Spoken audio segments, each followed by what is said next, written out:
CSC knowledge base में आपका स्वागत है।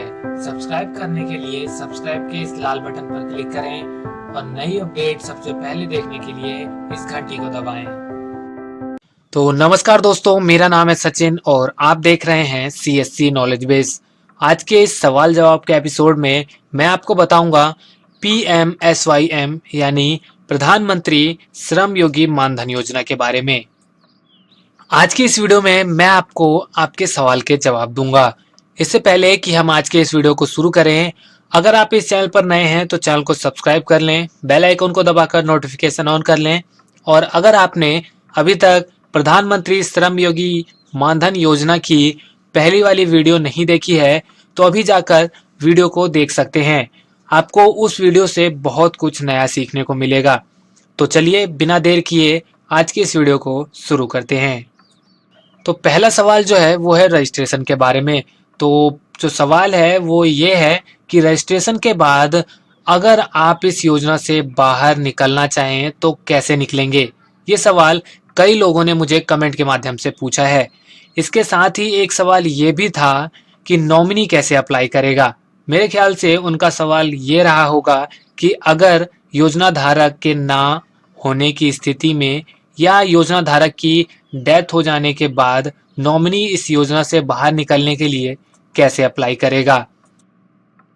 तो सबसे पहले मैं आपको इस योजना से निकलने के प्रोसेस के बारे में बता देता हूं, जिससे आपको नॉमिनी वाला केस भी कुछ हद तक क्लियर हो जाएगा। लेकिन फिर भी आपके मन में कोई सवाल हो तो आप कमेंट के माध्यम से पूछ सकते हैं। वीडियो थोड़ी लंबी जरूर हो सकती है लेकिन मैं आपको पूरी डिटेल के साथ बताऊंगा। तो सबसे पहले मैं आपको बता दूं कि ये योजना सीएससी और एलआईसी दोनों मिलकर चला रही है। आप इस योजना में 3 तरीके से बाहर निकल सकते हैं, जिसमें पहला तरीका है एलआईसी के जरिए, जिसमें आपको रजिस्ट्रेशन के बाद जो कार्ड मिलता है उसमें mention Shram Yogi pension account number के साथ आपको एलआईसी ऑफिस जाना होगा और उन्हें सब बताना होगा कि आपको योजना से बाहर निकलना है। इसके बाद एलआईसी आपके एप्लीकेशन को प्रोसेस करेगी और आप इस योजना से बाहर निकल पाएंगे। अब मैं आपको बताता हूं दूसरा तरीका। तो दूसरा तरीका है सीएससी के द्वारा। जी हाँ, आप जिस सीएससी सेंटर पर रजिस्ट्रेशन करवाएंगे आप वहां पर जाकर कैंसिल करवा सकते हैं। फिलहाल अभी सीएससी में कैंसिल करने का ऑप्शन नहीं है क्योंकि अभी सिर्फ रजिस्ट्रेशन पर ही ध्यान दिया जा रहा है। लेकिन जल्द ही साइट अपडेट कर दी जाएगी और सीएससी वीएलई भी योजना के रजिस्ट्रेशन को कैंसिल कर पाएंगे और जो कोई इस योजना से बाहर जाना चाहता है उसके लिए एप्लीकेशन प्रोसेस कर पाएंगे। और तीसरा तरीका है खुद से। आपने बिल्कुल सही सुना, आप खुद भी इस योजना में रजिस्ट्रेशन को कैंसिल कर पाएंगे। अब ये होगा कैसे? इसके लिए मैं आपको बता दूं कि ये नोटिफिकेशन पहले ही आ चुकी है कि इस योजना से जुड़ा एक ऑफिशियल वेबसाइट सरकार की तरफ से जल्द ही बनाया जाएगा, जिसमें कोई भी खुद से अप्लाई कर सकेगा। तो ये साइट बन जाने के बाद आप खुद से ही अप्लाई भी कर सकेंगे और कैंसिल भी। तो ये तीसरा तरीका था जिससे आप अपना रजिस्ट्रेशन बंद कर पाएंगे और इस योजना से बाहर निकल पाएंगे। मैं आपको नॉमिनी वाला केस भी क्लियर कर देता हूँ। इसमें नॉमिनी 2 काम कर सकता है। पहला ऑप्शन उसके पास ये होगा कि वो इस योजना को जारी रख सकता है, जिसके बाद उसे 50% की पेंशन मिलेगी। और अगर नॉमिनी इसे बंद ही करना चाहता है तो उसे एलआईसी ऑफिस जाकर ही इसे बंद करवाना होगा। इसके बाद एलआईसी डिपॉजिट की गई रकम नॉमिनी को प्रोवाइड कर देगी।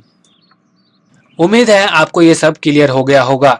तो अब चलते हैं दूसरे सवाल पर। तो दूसरा सवाल ये है कि योजना से बाहर होने पर आपको पेमेंट जो आपने योजना में डिपॉजिट किया है वो आपको कैसे मिलेगा। तो मैं आपको बताना चाहूँगा कि ये पेमेंट आप अपने अकाउंट में ही ले सकते हैं और नॉमिनी के केस में ये पेमेंट दूसरे मेथड से भी लिया जा सकता है। और तीसरा सवाल बहुत ही इम्पोर्टेंट है और वो ये कि अगर इस योजना में रजिस्ट्रेशन के बाद किसी योजना धारक की गवर्नमेंट जॉब लग जाए तो क्या होगा। तो इसके लिए मैं आपको क्लियर कर दूं कि ऐसे केस में आप इस योजना से बाहर हो जाएंगे और आपको आपके डिपॉजिट किए हुए पैसे ब्याज के साथ वापस मिल जाएंगे। कुछ सवाल हमें ये भी आ रहे थे कि क्या हम इस योजना में अपनी वाइफ को छोड़कर नॉमिनी अपने 5 साल के बच्चे को बना सकते हैं? तो इसका जवाब है कि आप बना सकते हैं। इस योजना में नॉमिनी के लिए कोई भी एज क्राइटेरिया नहीं रखा गया है।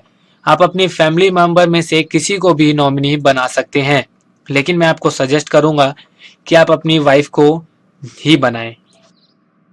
इस योजना से जुड़ा एक सवाल और भी सामने आता है कि अगर नॉमिनी और योजना धारक दोनों की समय से पहले डेथ हो जाए तो आपके जमा किए हुए पैसे का क्या होगा? तो मैं आपको बता दूं कि ऑफिशियल नोटिफिकेशन के अनुसार आपका जमा किया गया पैसा सरकार की पेंशन निधि कोष में जमा हो जाएगा और इसके बाद उन पैसों का क्या यूज होना है, कैसे क्या करना है, ये सरकार ही तय करेगी। इसी के साथ आज की इस वीडियो को यहीं ख़त्म करते हैं। उम्मीद है आपको ये इन्फॉर्मेशन पसंद आई होगी।